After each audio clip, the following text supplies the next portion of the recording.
Pernah nggak sih kalian membayangkan bahwa sebuah rumah tidak selalu menjadi tempat yang paling nyaman untuk pulang? Bagi sebagian orang, rumah adalah tempat penuh kehangatan. Namun, bagi sebagian lainnya, rumah justru menyimpan kenangan, luka, kemarahan, bahkan pertanyaan yang belum menemukan jawaban.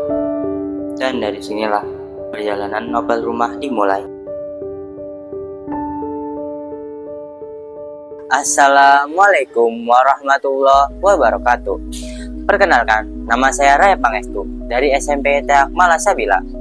Pada kesempatan kali ini, saya akan meresensi buku berjudul Rumah yang dikarang oleh J.S. Karen. Novel ini diterbitkan oleh PT LX Media Komputindo di Jakarta pada Januari 2026. Novel ini memiliki 368 halaman, merupakan cetakan kelima dengan harga buku Rp109.000 untuk wilayah Pulau Jawa.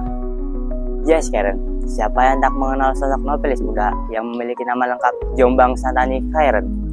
Ia dikenal sebagai penulis yang telah menghasilkan karya berbagai genre, seperti petualangan, drama, kesetiaan, politik, horor, dan fantasi. Rumahlah menjadi salah satu novel karyanya. Novel ini bukan sekedar novel biasa, melainkan kepingan kisah terbaik dari sang penulis, sebagai pengingat kita semua bahwa pentingnya rumah memberikan rasa aman dan nyaman. Itulah kenapa saya tertarik meresensi menyelam lebih dalam tentang isi novel Rumah. Beberapa orang dilahirkan dalam kondisi rumah yang hangat, namun sebagian lainnya lahir dalam rumah yang justru terasa seperti medan tempur, tempat kata-kata dapat menjadi luka dan kenangan menjadi sesuatu yang sulit disingkirkan oleh ingatan. Novel Rumah berdiri di antara kedua kenyataan tersebut.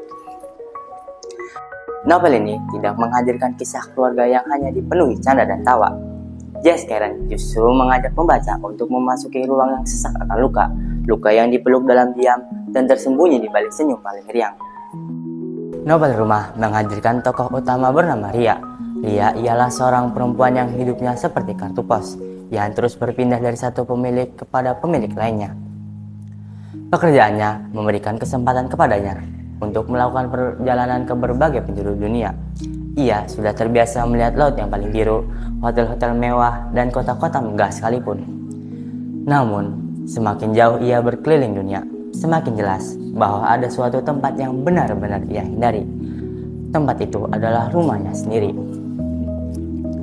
Ria membawa sebuah koper yang jauh lebih berat dari koper-koper yang ia bawa. Koper itu bukan hanya berisi barang-barang. Di dalamnya terdapat sebuah trauma, kebencian, kekecewaan, dan kenangan masa kecil yang belum pernah benar-benar selesai. Menurut saya, salah satu kelebihan novel Rumah ialah kemampuan menyajikan makna tentang pencarian, penerimaan, dan tempat untuk pulang. Pembaca diajak memahami bahwa setiap orang memiliki luka dan pergulatan batin yang dapat membentuk cara mereka menjalani kehidupan. Novel ini juga mengajak pembaca untuk kembali merefleksikan arti rumah yang sesungguhnya. Namun, novel ini juga memiliki beberapa kekurangan. Beberapa konflik batin dalam cerita tidak dijelaskan hingga benar-benar tuntas.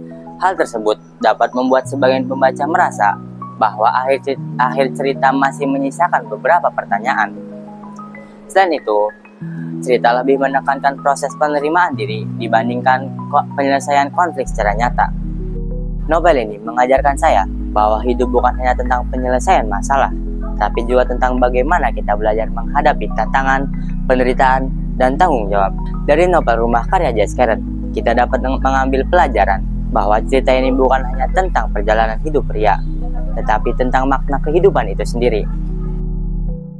Menurut saya, novel Rumah karya J.S. Karen layak dibaca, terutama bagi pembaca yang ingin memahami lebih dalam tentang arti rumah, kehidupan, perjuangan, dan penerimaan. Pada akhirnya, rumah bukan hanya tentang tempat kita pulang. Rumah adalah tentang rasa aman, tentang penerimaan, tentang tempat di mana kita tidak perlu berpura-pura menjadi orang lain. Dan mungkin, perjalanan hidup kita memang seperti sebuah rumah yang tak selesai dibangun. Terima kasih telah menyimak resensi buku saya. Wassalamualaikum warahmatullahi wabarakatuh.